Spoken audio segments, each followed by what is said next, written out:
In a small Texas town, 19-year-old Elijah walked into an old diner for a quiet lunch. But when a local gang began to humiliate him because of the color of his skin, they didn't know that this quiet boy was the son of a judge, ready to fight for justice. One look was enough to realize that this lunch would become their worst nightmare. The sun beat down mercilessly on the cracked asphalt outside Blackwell, a dusty speck of a town tucked away in the heart of Texas. It was the kind of place where time crawled, where the horizon stretched endlessly, and where strangers stuck out like a sore thumb. 19-year-old Elijah pulled his beat-up red pickup into the gravel lot of Joe's Diner, a weathered roadside joint that looked like it hadn't seen a fresh coat of paint since the 80s. The neon open sign flickered faintly, buzzing like a tired fly against the grime-streaked window. A lone gas pump stood nearby, rusted and forgotten, a relic of better days. Elijah cut the engine, the silence rushing in to replace the hum, and took a slow breath. He adjusted his faded baseball cap, grabbed his keys, and stepped out into the dry heat. Inside, Joe's Diner was exactly what he expected. A time capsule of chip-checkered floors, vinyl booths with duct tape holding them together, and a faint haze of grease clinging to the air. The smell of overcooked fries and stale coffee hit him as he crossed the threshold, the little bell above the door jingling sharp and loud. It was enough to turn heads, and they did. No warm smiles greeted him, no casual nods. Just stares. Heavy, lingering stares that carried weight, the kind you feel in your gut before your eyes catch up. Elijah was used to it. Growing up black in a town like this, you learned early that some looks were louder than words. He slid into a booth by the window, facing the door, old habits from a life of watching his back. At a table in the corner, a group of 5 locals lounged, their denim vests and scuffed boots marking them as trouble before they even opened their mouths. The leader, a broad-shouldered man with a tangled beard and a crooked grin, leaned back in his chair, his eyes locking onto Elijah like a predator sizing up prey. His name was Rick, though Elijah didn't know that yet. He didn't need to. Men like Rick wore their type on their sleeves, loud, crude, and itching for a fight. Well, Rick drawled, his voice cutting through the low murmur of the diner like a knife. Looks like we got a visitor. You lost, boy. The word landed hard, sharp with intent, and his buddy snickered, low and guttural. Elijah didn't flinch. He kept his shoulders loose, his hands resting easy on the table, and stared out the window at the empty road. He'd heard worse. He'd lived worse. The waitress, a wiry woman in her 50s named Marge, shuffled over, her apron stained and her eyes tired. She clutched a notepad, her pen tapping nervously against it as she stopped by Elijah's booth. "Wallaby, hon?" she asked, her voice soft but flat, like she'd already checked out for the day. She didn't meet his gaze, her eyes flicking toward Rick's table instead. "Burger and a Coke," Elijah said quietly, his tone steady, almost too calm. Marge scribbled it down fast, her hand shaky, and turned to leave. She didn't want to be caught in whatever was brewing, and something was brewing. You could feel it in the air, thick and electric, like the moment before a storm breaks. Rick leaned forward now, elbows on the table, his grin widening. "Hey kid, I'm talking to you. Don't they teach manners where you're from?" His crew laughed again, feeding off his energy. One of them, a skinny guy with greasy hair hanging in strings, piped up. "Maybe you don't speak English. Should we draw him a picture?" More laughter, sharp and mean. Elijah had turned his head just enough to glance at them, his dark eyes steady, unreadable. He didn't rise to the bait. "Not yet. I'm just here to eat," he said, his voice low but clear, cutting through their noise like a blade through smoke. It wasn't a plea or a challenge, just a fact. But to men like Rick, silence was weakness, and calm was an insult. Rick's grin faltered for a split second, then hardened. He stood, his chair scraping loud against the floor, and the diner went quiet. Marge froze halfway to the counter, her shoulders hunching like she knew what came next. The other patrons, 2 old men nursing coffee and a trucker in a faded cap, kept their heads down, eyes fixed on nothing. No one wanted to get involved. Not here. Not with Rick. "You don't belong here, kid," Rick said, stepping closer, his boots thudding heavy on the tiles. This ain't your kind of place. The words hung in the air, ugly and deliberate, and Elijah felt them settle into his bones. He'd heard that line his whole life, on playgrounds, in stores, on streets like this one. But today something shifted. Today, he wasn't just a kid passing through. Today, he was done letting it slide. The air inside Joe's diner thickened, heavy with the unspoken rules of a place like Blackwell, Texas. Elijah sat still in his booth, his hands resting lightly on the table, his Coke untouched in front of him. The faint hum of the ancient fridge behind the counter was the only sound breaking the silence after Rick's last jab. This ain't your kind of place.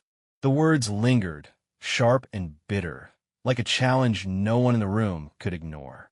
Rick stood a few feet from Elijah's booth, his shadow stretching across the chipped tabletop, his crew watching with eager, hungry eyes.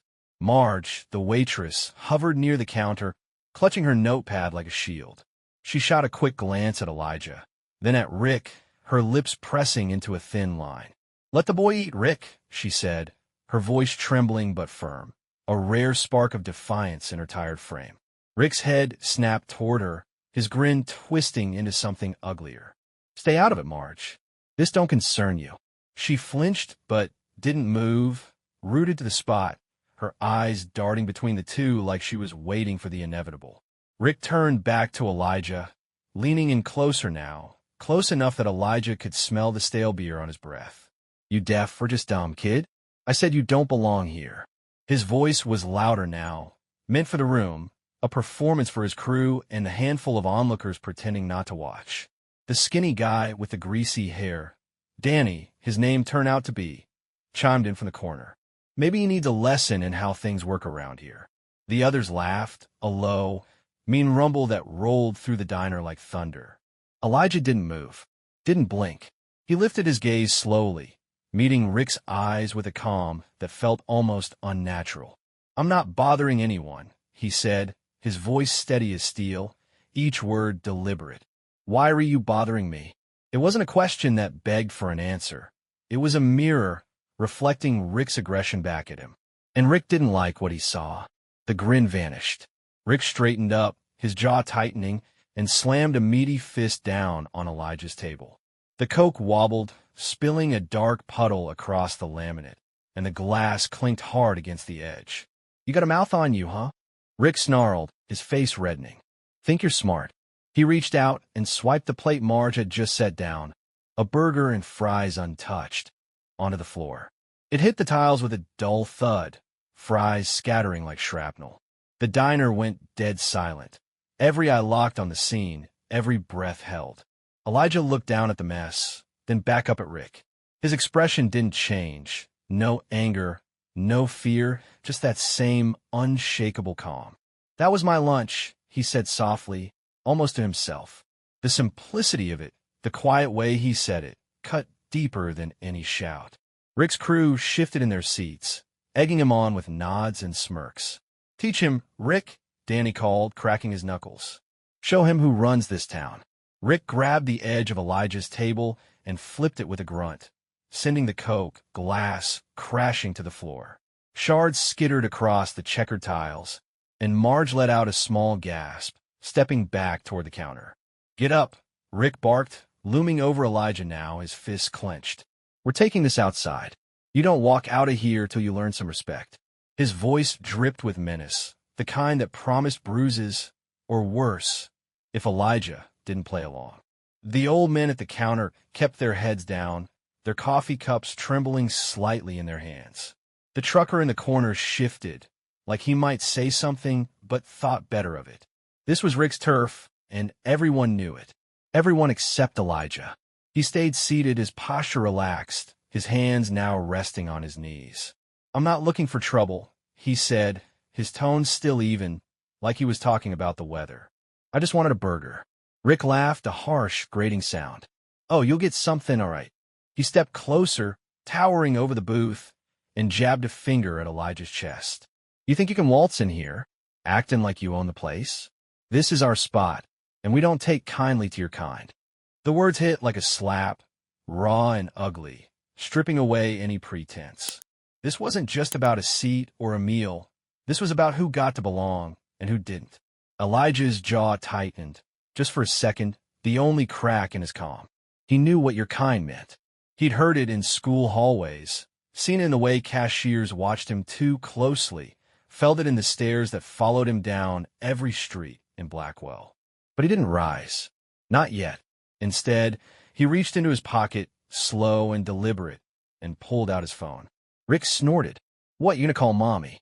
Tell her you're scared." Elijah didn't answer. He tapped the screen, his fingers steady, and held the phone to his ear. "Dad," he said quietly, his voice barely audible over Rick's heavy breathing. "I'm at Joe's." "Yeah, it's happening again." He hung up, slipped the phone back into his pocket, and looked up at Rick. "You might want to rethink this," he said, calm as ever. But there was something new in his eyes now. A flicker of steel, a hint that the tide was about to turn. Rick froze, caught off guard, then laughed again, louder this time, masking the unease creeping up his spine. "What's that supposed to mean, tough guy? You think a phone call's going to save you?" His crew joined in, their laughter jagged and forced. But outside, the faint crunch of gravel under tires cut through the noise. A shadow passed the window, a sheriff's cruiser pulling into the lot. And just like that, the air shifted. The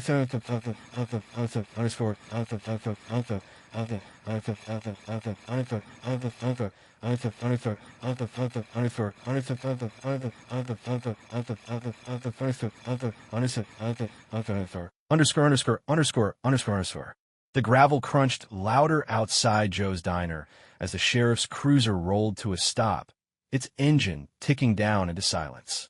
Inside, the air felt like it had thickened into molasses, every movement slow and heavy under the weight of what was coming. Rick stood over Elijah's booth, his fists still clenched, his chest heaving with the kind of rage that feeds on defiance. Elijah sat there, unshaken, his phone now back in his pocket, his dark eyes locked on Rick with a quiet intensity that seemed to unnerve the bigger man more than any shout ever could. The spilled Coke pooled on the floor, glass shards glinting under the dim fluorescent lights, a small testament to the chaos Rick had unleashed. Rick's crew shifted uneasily, their laughter dying out as the shadow of the cruiser loomed through the dusty window. Danny, the skinny one with the greasy hair, leaned forward, squinting. "What's this kid think he's pulling?" he muttered, his bravado cracking. Rick didn't answer right away. He snorted, forcing a grin, and jabbed a finger at Elijah again. "You think some cop's gonna scare me? I run this town, boy. You're out of your depth." His voice was loud, too loud, like he was trying to convince himself as much as the room. Elijah tilted his head slightly, just enough to catch the light, and spoke in that same soft, steady tone. "I told you to rethink this. You didn't listen. It wasn't a threat, not exactly, just a statement, plain and simple, but it landed like a stone in still water, rippling through the diner." Marge, still frozen near the counter, clutched her apron tighter, her knuckles whitening. The old men at the counter exchanged a glance, their coffee forgotten. The trucker in the corner straightened up, his cap pulled low, watching like he'd just tuned into a show he didn't want to miss. The bell above the door jingled, sharp and sudden, as Sheriff Tompson stepped inside. He was a tall man, broad-shouldered, with gray streaking his temples and a face carved from years of seeing too much. His boots thudded against the tiles, deliberate and slow, each step echoing in the hush that had fallen over the diner. His badge glinted under the lights, a quiet authority that didn't need a shout. He stopped just inside the doorway, hands on his hips, and scanned the room. His eyes lingered on the overturned table, the scattered fries, the broken glass, then settled on Rick. "Afternoon, folks," Tompson said, his voice low and gravelly, carrying a weight that filled the space. "Looks like I walked into something here." He tipped his head toward Elijah, a faint nod that went unnoticed by most. Rick straightened up, puffing out his chest, trying to reclaim the room. "Ain't nothing you need to worry about, Sheriff," he said, forcing a laugh. "Just teaching this kid some manners. You don't know how things work in Blackwell." Thompson's gaze shifted to Elijah, who met it with a small, respectful nod. "That's so?" the sheriff asked, his tone dry as the Texas dust outside. He stepped closer, his eyes narrowing as he took in Rick's stance, the way his crew hovered like jackals waiting for scraps. "Funny, 'cause from where I'm standing, it looks like you're the one stirring trouble, Rick." Rick's grin faltered, his jaw tightening. "He don't belong here," he spat, gesturing at Elijah. "Comes in here acting like he owns the place. We just set in him straight." His crew murmured agreement, but it was weaker now, less certain. Tompson didn't flinch. He crossed his arms, his stare cutting through Rick like a blade. "Last I checked, Joe's is open to anyone with cash and a pulse. You got a problem with that? You take it up with me." Elijah spoke up then, his voice cutting through the tension like a cool breeze. "He flipped my table, Sheriff. Call me things I won't repeat. Said I don't belong 'cause of how I look." He kept it simple, factual, no trace of anger, just the truth laid bare. The words hung there, heavy and undeniable, and for the first time, Rick's crew looked uneasy. Danny shifted in his seat, his smirk gone. The old men at the counter muttered under their breath, a quiet ripple of surprise. Tompson's expression hardened, his eyes flicking back to Rick. "That true?" he asked, his tone leaving no room for lies. Rick scoffed, but it was hollow. "He's making it up, trying to play the victim." He turned to his crew for backup, but they avoided his gaze, suddenly very interested in the floor. Marge stepped forward, her voice shaky but clear. "It's true, Sheriff. I heard it. They've been at him since he walked in." Rick wheeled on her, his face twisting. "Shut it, Marge," he snapped, but Tompson raised a hand, silencing him. "That's enough," the sheriff said, his voice like iron. He turned to Elijah, softening just a fraction. "You all right, son?" Elijah nodded. "I'm fine. Just wanted lunch." There was a faint smile in his words, a quiet strength that seemed to catch everyone off guard.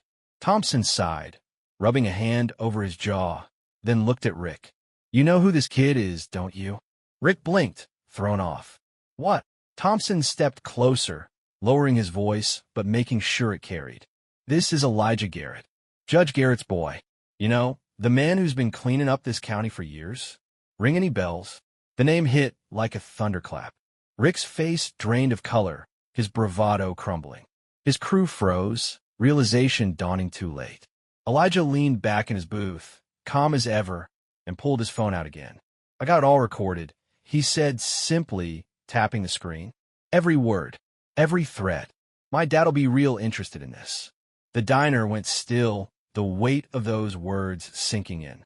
Rick's eyes widened, his mouth opening, but nothing came out. He just stepped into a trap he couldn't see coming, and Elijah had said it without ever raising a fist.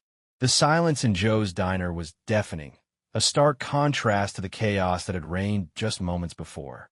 Elijah sat in his booth, his phone resting lightly in his hand, the faint glow of the screen casting a soft light on his calm face. Sheriff Tompson stood in the center of the room, his arms crossed, his presence a wall between Rick and the boy he'd underestimated. Rick's crew, Danny and the others, sat slumped at their table, their earlier smirks replaced by wide-eyed stares. The weight of Elijah's words, "I got it all recorded," hung in the air like smoke, curling around every corner of the diner, choking out Rick's bravado. Rick's face twisted, a mix of disbelief and fury. "You're bluffing," he spat, his voice cracking as he took a step toward Elijah. "Ain't no way you," but Tompson cut him off, stepping forward with a hand raised. "Back up, Rick," the sheriff said, his tone low and final, like the slam of a gavel. Rick froze, his fists trembling at his sides, but he didn't dare push further. Not now. Not with Tompson's steady gaze pinning him in place. Elijah tapped his phone, and the tinny sound of Rick's voice filled the diner. "You don't belong here. We don't take kindly to your kind." The recording was clear, every slur, every threat, laid bare for everyone to hear. Marge gasped softly from behind the counter, her hand flying to her mouth. The old men at the counter straightened up, their muttering replaced by stunned silence. The trucker in the corner pulled off his cap, running a hand through his hair, his eyes flicking between Elijah and Rick like he couldn't believe what he'd stumbled into.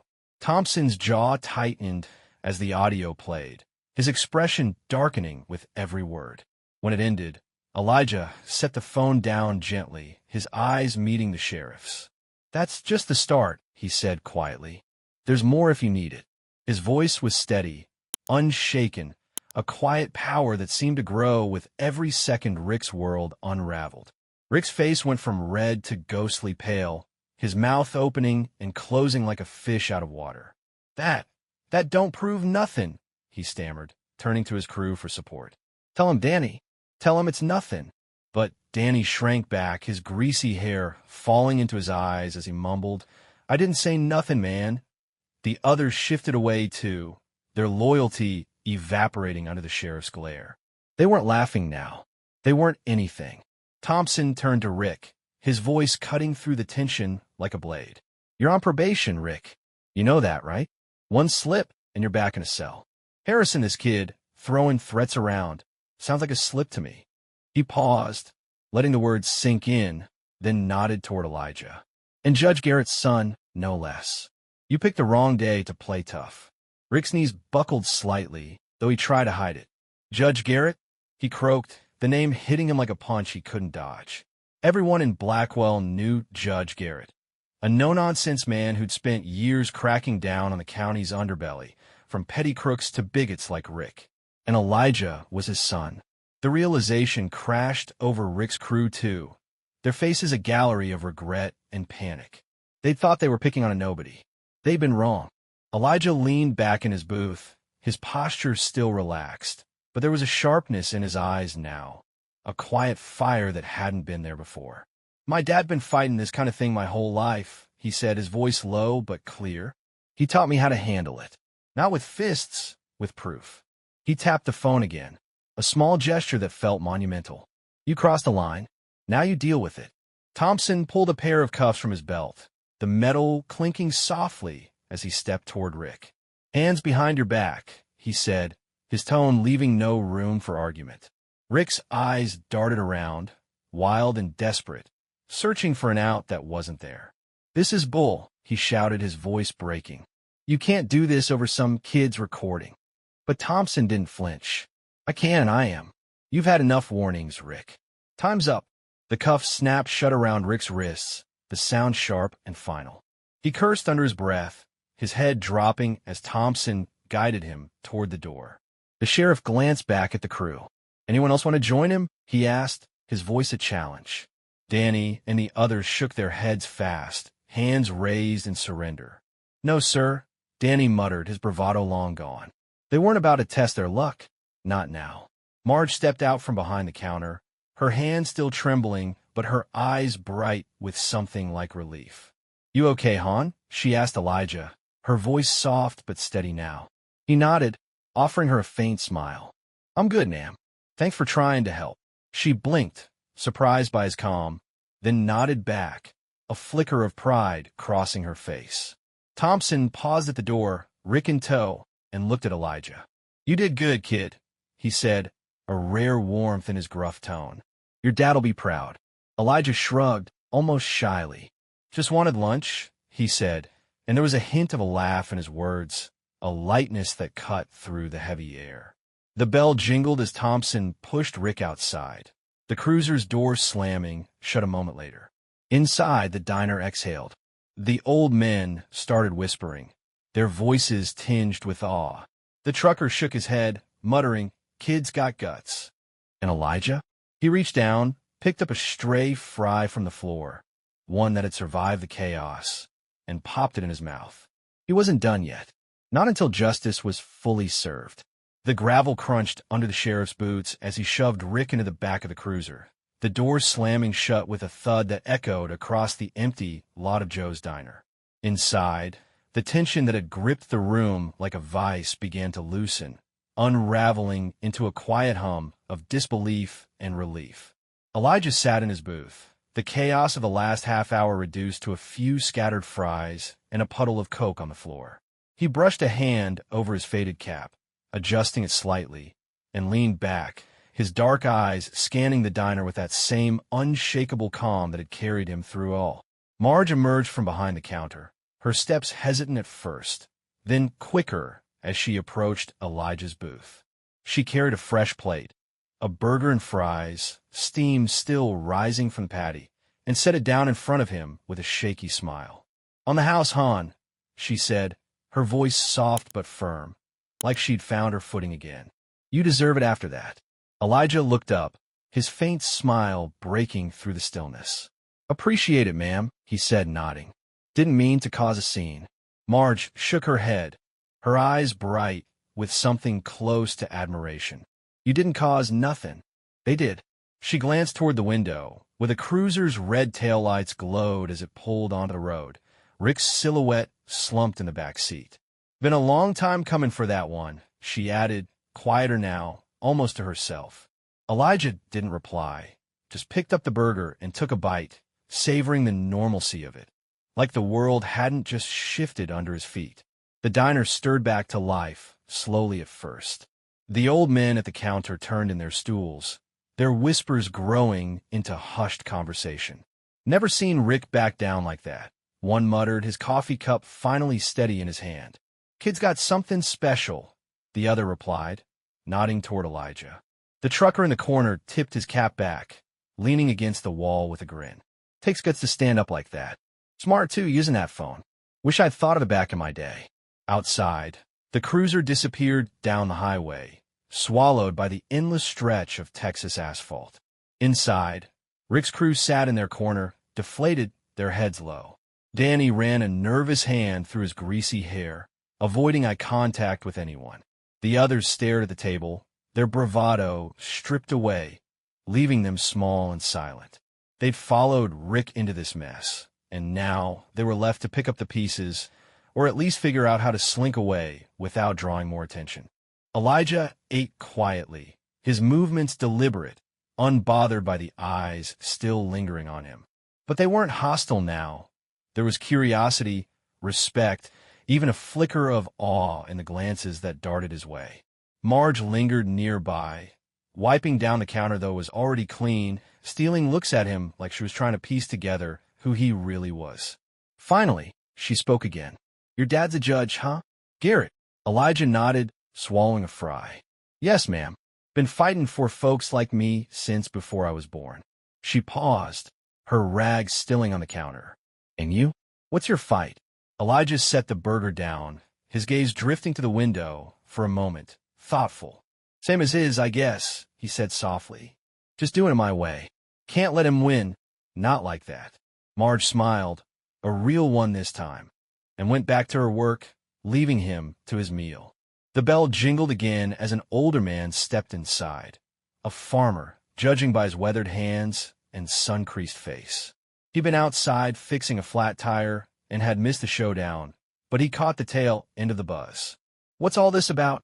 He asked, nodding toward the empty corner where Rick's crew sat. The trucker chuckled. Kid just took down Rick Mason with nothing but a phone and some guts. Sheriff hauled him off. The farmer's eyebrows shot up, and he glanced at Elijah. That's so. He walked over, extending a hand. Name's Carl. You did good, son. Elijah shook it, his grip firm but easy. Thanks, sir. Just wanted to eat in peace. Carl laughed, a warm, gravelly sound. Well, you got more than that today. Folks will be talking about this for a while. He tipped his hat and headed to the counter, leaving Elijah to finish his lunch. When he was done, Elijah pulled a few bills from his pocket, more than enough to cover the meal, despite Marge's offer, and tucked them under the plate. He stood, stretching slightly, and headed for the door.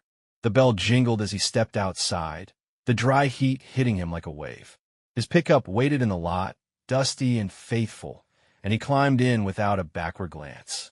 The engine rumbled to life, and he pulled onto the highway, the diner shrinking in his rearview mirror.